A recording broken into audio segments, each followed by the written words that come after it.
The Christmas season is a delightful smorgasbord of customs that annoys the purists and often confuses and amuses the rest of us. This morning I want to talk about the four main traditions of the season and what they each have to offer us. The first is winter solstice of the Northern Hemisphere that was observed on December the 25th in the Julian calendar. It marked the longest night of the year. After the bounty of harvest, all nature had begun to die. The color green faded from the earth. Death, it seemed, was making an irrevocable advance. Then a significant event happened. The sun turned. Light was reborn to the world. Hope was renewed. And people rejoiced, feasted, and celebrated.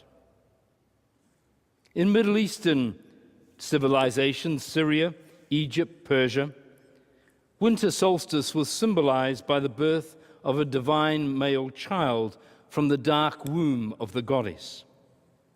There was no father, as the goddess herself was all-sufficient. Winter solstice rituals in Europe involved primarily greenery and fire. Candles were lit to invoke fire.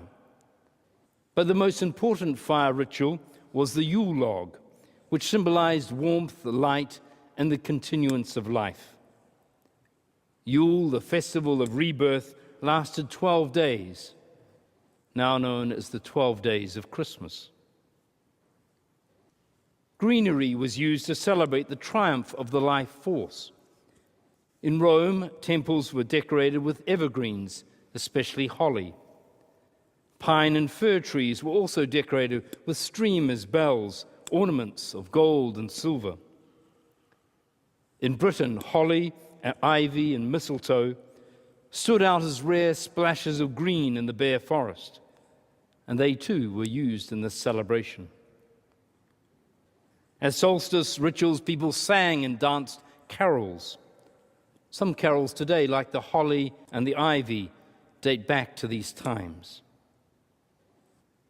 Winter solstice rituals have carried on century after century, with many customs being incorporated into our Christmas. The second tradition of the season is that of Santa Claus. He is derived from St. Nicholas, Bishop of Myra in Turkey, modern-day Turkey. It was Greek back then. And he was born in the 3rd century. Nicholas's parents were wealthy, and they raised him to be a devout Christian. Unfortunately, his parents died in an epidemic while Nicholas was young. Obeying Jesus' words to sell what you have and give to the poor, Nicholas used his whole inheritance to assist the needy, sick, and suffering. Well over the centuries, St. Nicholas has traveled a circuitous route through Europe, especially the Netherlands, and then to the Americas, through the pens of cartoonists in the 1800s to the jolly red-bearded figure of today.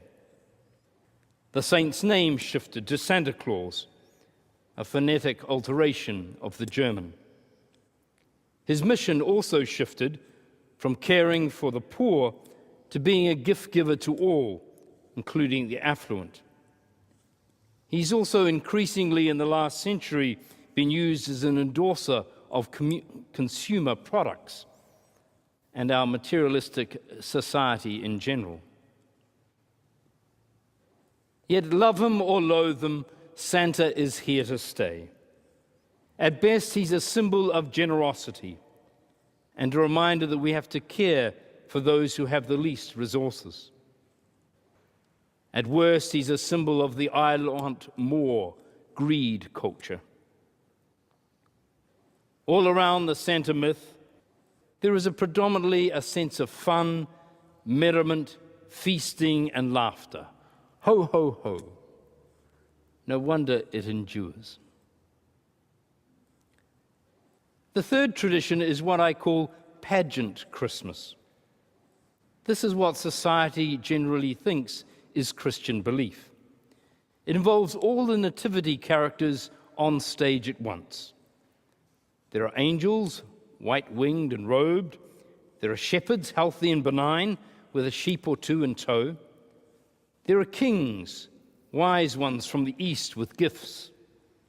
There is solid Joseph. There is innocent, placid Mary. There is an inviting manger with an adorable blue-eyed boy in the crib. This happy scene is replicated on Christmas cards and in carols. Love came down at Christmas time. Love, all lovely, love divine. Love was born at Christmas. Star and angels gave the sign. This tradition emphasizes babies, families, togetherness, love, and singing. If one begins to criticize or deconstruct this mythological pageant, then one is quickly criticized by those who do not use their faculties when reading the Bible, and those for whom this togetherness ideal is very important. The critic becomes the Grinch, stealing the fun. So it's easier to live with it. And why not?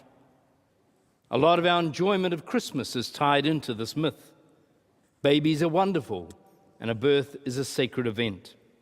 Families are important, and the broader family of an eclectic community can produce much kindness. Love is the essence of God, and music is the closest thing we have to God's language. All this is worth celebrating. The fourth tradition is the biblical Christmas. This is not about a baby, but about a man. Historically, little is known about Jesus' early years, save that his mother was called Mary, his birth considered scandalous, and his hometown in Nazareth in Galilee. Yet the writers knew about his adult ministry. They knew he lived and preached a radical tolerance. They knew that he had sided with the poor. They knew he had been a threat to those in positions of political and religious power. Matthew's birth narrative, probably the first, uses scriptures from the Hebrew Bible taken out of their original context to undergird claims about the adult Jesus. The prediction, for example, about a virgin conceiving was not a comment about sex, but about God still being miraculously with them at this point in history. The references to Egypt, as another example, were saying that the Jesus movement is another Exodus movement, and Jesus a new Moses, a new liberator.